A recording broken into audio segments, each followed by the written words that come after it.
What is going on, everybody? So this is the infamous article that I've talked about in the other video. I don't know which one's going to get uploaded first, so this is kind of stupid that I'm seeing this. So today we'll be getting into half of PlayStation players still haven't upgraded to PS5. Yeah, that's not a shock to me. Let's get down to the article, shall we? Yeah. The PS5, the PlayStation 5 has sold over 59 million units since its launch in 2020, which is slightly less than the PS4 sales in the same time frame. As it sold roughly 60 million units, 60 million consoles in 4 years. Or 4 years into its life cycle. And from the sound of it, those PS5s only account for roughly half of PlayStation's active online user base. Wow, so there's more people active on the PS4 essentially than the fucking PS5. Damn, no wonder why people are still making. Alright, I gotcha. Interesting. Anyways, according to Sony, PlayStation Network had 118 million active users as of March 31st, 2024. As Game Files Stefan Tortillo points out, the PlayStation 5 install base accounts for exactly half of that total, meaning that the other 59 million must still be using PlayStation 4. It takes time for people to adopt new console hardware, and the PS5 suffering from a supply shortage early didn't help. It didn't suffer from that, actually. It actually sold the fastest out of every other PlayStation console, for your information. So, no, there wasn't a shortage, bro. It just sold so fast that, it looked like they were having shortages, but they really weren't. So don't let that be an excuse, because that's not a valid excuse at all. Not at all. There's a multitude of reasons why there are more people with PS4s at the time than there are PS5s sold now. Multitude. The fact that Sony increased the price of the PS5 instead of decrease it like they did with the PS4 over time. The fact that they raised the price for PlayStation Network. That's also a thing that happened. So, and the fact that the PS5 just doesn't have as much appealing software as the PS4 as well. So, there's also that. And not to mention that people keep saying, yeah, oh, well, it's slightly sold less than the PS4.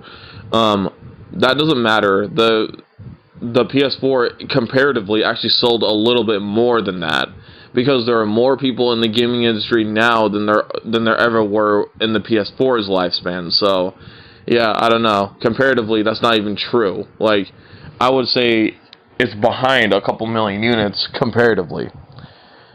So, like, with that being said, yeah, it's not shocking that there's more people still on PS4 than there are on PS5. Like, it's really not. And like, if I'm being honest, I think a lot of PS4 users were smart and didn't really upgrade to the PS5, because what's so appealing about the PS5? Whatever they could play on the PS5, they could play on the PS4.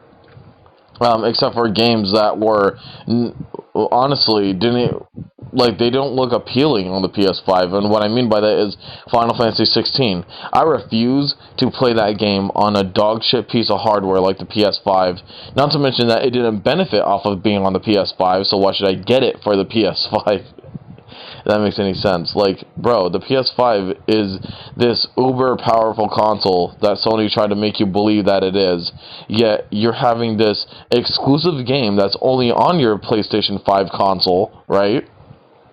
And not on the PS4, Final Fantasy 16. That game is on there, yet it is more linear than Final Fantasy 13 ever wished to be. Which I don't have a problem with it being that. That's okay, that's fine. I don't have a problem with the game, like, cutting the fat of its gameplay, but at the same time, it's like that game definitely could have ran on the fucking Switch, but you didn't put it on the Switch. Interesting. And it's still not on PC now, so that's, okay, yeah, like, it's just really annoying. It's like that game does not belong on the PlayStation 5 in any way, shape, or form. But as an option, sure. Whatever, I don't care. And that even goes with the Final Fantasy VII Remake. Funny how it sold better on PS4 than it did on PS5. Interesting. Yeah, so I'm just saying, those games don't belong only on PlayStation. They really don't.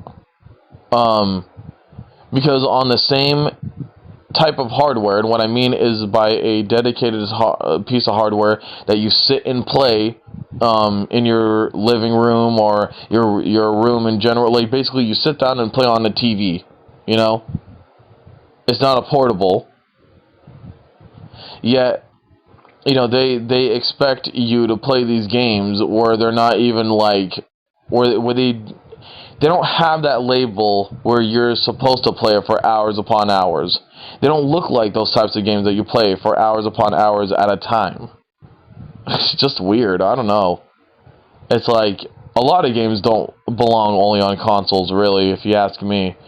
But I think the PS5 with Final Fantasy 16 or Final Hallway 16 and Final Fantasy 7 Remake, which is also a hallway simulator. Yeah, no. Which, again, I don't have a problem with that. They're still good. They're still good games, especially Final Fantasy 7 Remake. But the fact of the matter is that it doesn't only belong on a system where they glorified it for being so powerful. You understand me? It's like, I could play that on a Steam Deck if it was available on PC. Oh, excuse me. If it was available on PC. You know? That's a much more suitable, and not to mention that I could play the game at 60 frames even on my Steam Deck, compared to the PS5, which plays the damn game at 30 frames. My goodness. My God, man. I mean, this is just pathetic. This is pathetic. So, yeah, it's just funny to me how half of the PS4 users still hasn't upgraded to the PS5. And honestly, that makes a lot of sense too. Like, that really does. Not only with that, but like, what games are on the PS5 that you need to get a PS5 for? Really, none. Almost none. You know that games are eventually going to come to PC. Okay? And still, most of the third-party experiences, most of the modern third-party games are still coming to PS4. Like, there's no desire to upgrade to a PS5, especially with its price. Why are you still $550? Why? It might be $500 now, but that's how much you were back in 2020. You should be at $300 or less by now. You should not be at $500. You really shouldn't. My God, dude. Oh my God. I don't get it. I simply don't get it. You know? And then again, you also raise the price of PlayStation Network. Or not Network. You raise the price of the PlayStation's online. Man, I'm just done with just stating the obvious that PlayStation is dying. Not dead. Not even halfway dead. I already said this in another video.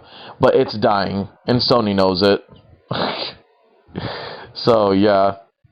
The PS5 is an underwhelming piece of crap. And this article pretty much exposes that. It really does. Like, people kind of expected better when you said that it would be better. So, it's kind of your fault, right? Anyways, please be sure to like, comment, subscribe, do all that good stuff, and I'll see you guys in the next one. Take care.